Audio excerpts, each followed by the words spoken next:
O Diyos na banal, pinupuri ka namin, itinataas ka namin. Ikaw ang dakila, ikaw ang Diyos, ikaw ang lumikha sa amin lahat.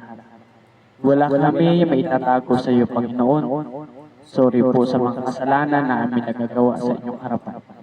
Ama, linisin niyo po kami mga puso, mga isipan, mga buhay, Panginoon. Salamat po, Ama, sa inyong kabutihan, sa inyong pagmamahal sa amin. Salamat po sa inyong pagpapala sa aming Panginoong Diyos. Ama, ipinapanalangin ko po ang inyong guidance sa aming mga buhay. Tulungan niyo po kami, Ama, at ang aming bansang Pilipinas, Panginoong Diyos. Ama, kawaan niyo po kami at protection, Panginoon, sa paparating na bagyo, Panginoon, na uwan. Kayo po, Ama, ang kumilos sa mga kababayan po namin, Panginoong Diyos. Kayo, Lord, ang patuloy magbigay sa amin ng kapanatagan at maging matibay kami, Panginoon, sa pananampalataya. Hindi kami, Panginoon, manghina, Panginoong Diyos. Pagpalain niyo po ang aming pag-aaral ng inyong mga salita. Sa pangalan ni Kristo Jesus. Amen. Panginoon, mga kaibigan, mga kapatid, alam niyo po, sa ibang bansa ay inuusig ang mga Kristiyano. Inuusig ang mga nangangaral po ng salita ng Diyos. Minumura, inaalipusta, dinodaraan, kapag mag-preach sila sa mga kalsada, sa mga market, sa mga bus, sa mga jeep.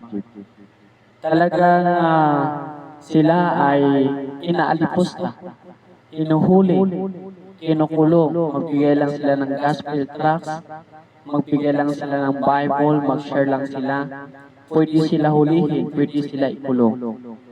At tandaan po natin ito, mangyayari po yan dito sa Pilipinas. Habang tayo po ay may kalayaan pa, may free will pa na mangaral, mag-preach. Sa mga kalsada, sa mga street, sa mga market, sa mga bus, sa jeep, sa bahay-bahay, home Bible study, soul winning, ay kailangan po na natin ito gawin. At ito po yung ginagawa ko, mga kaibigan, mga kapatid, na ako po ay tumutungo sa iba't ibang lugar. No? Ang mission ko po ay ikutin ang buong Pilipinas. Noong mga nakaraan po ay nasa Santa Maria po tayo, nasa North Sagaray po tayo, nasa Malolos, Bulacan po tayo. No? Simula noong Lunes. Simula noong Miyerkules. No? Miyerkules. Simula noong Miyerkules. Miyerkules, Huwebes, Biyernes. No? At tatlong araw po. At tayo po ay tumutungo sa iba't ibang lugar. At next week, kung kalooban po ng ating Panginoon, dito po tayo parte sa Sapang Palay at balik po tayo sa North Sagaray, saka patungo po tayo sa Bukawi, Bulacan, patungo po tayo sa Balagtas, balik tayo sa Malolos, at tungo tayo sa Bustos, Bulacan, Baliwag, Bulacan, at sa iba't ibang lugar dito po sa Bulacan. No po, ikutin po natin ito. After po dito, sa Bulacan, party po tayo sa Commonwealth, no? Buong Commonwealth, yung mga bayan doon. North Fairview, FCF, papuntang Pilcoa, papuntang GMA, papuntang Cubao, no? Papuntang monumento, papuntang malaria,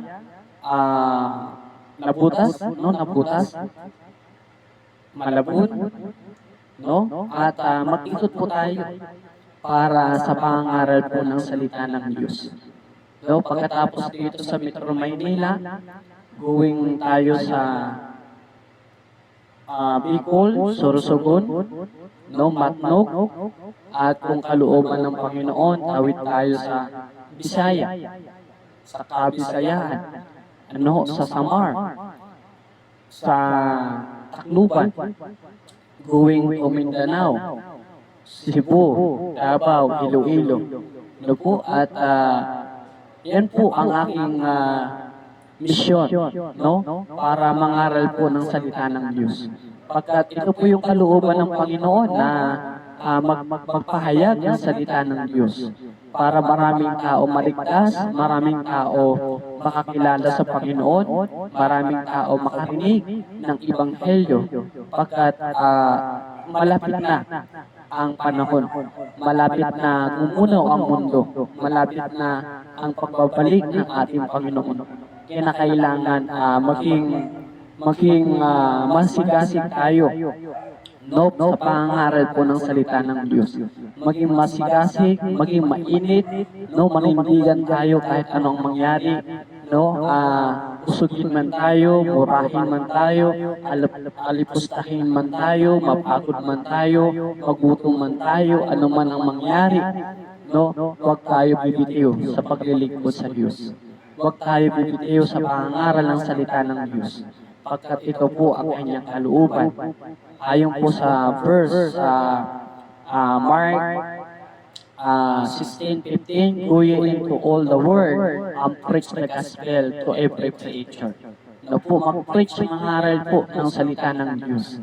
No? At ayon pa sa Matthew 28:19-20, go ye into all the world.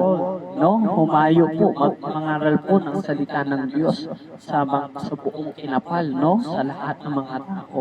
No? At go ye into all the world and preach the gospel. No? Basahin po natin. Ito po. Mas maganda basahin po natin ang kasaad dito.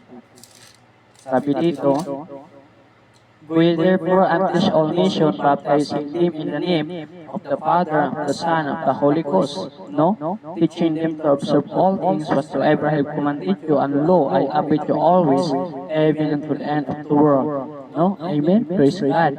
Purihin ang Panginoon. Na ito po yung pinakadakilang utos ng ating Panginoong Diyos na mag-preach, mangaral po ng salita ng Diyos sa iba't ibang lugar. Ano po? At ipag-pray po natin sa Panginoon na mangyari po ito. At nasisimulan na po natin ang pangangaral po sa mga kalsada, sa mga market. Ano po? At kahapon po ay nasa dito po tayo sa Criswell, no? Going to Gruto, going to Tungko, Market, no? Malaria, no po? At pumunta tayo sa church, sa Fairview, para umatin po ng prayer meeting po. No po? At ngayon po, nandito po tayo sa hometown natin, sa Criswell. No po, dito po tayo umuwi, mga kaibigan, mga kapatid. At yun lang po mga kaibigan, mga kapatid, purihin nawa ang Diyos sa ating mga buhay. Magpatuloy tayo, maglingkod, manalangin, magtiwala tayo sa ating Panginoon at ganapin natin ang utos ng ating Panginoong Diyos. No? Maglingkod tayo, magtiwala, manalangin lagi, umasa lagi sa ating Panginoong Diyos. Huwag tayo bibitiw, huwag tayo hinto sa ginagawa natin para sa Panginoon. Amen, hallelujah, purihin ang Panginoon.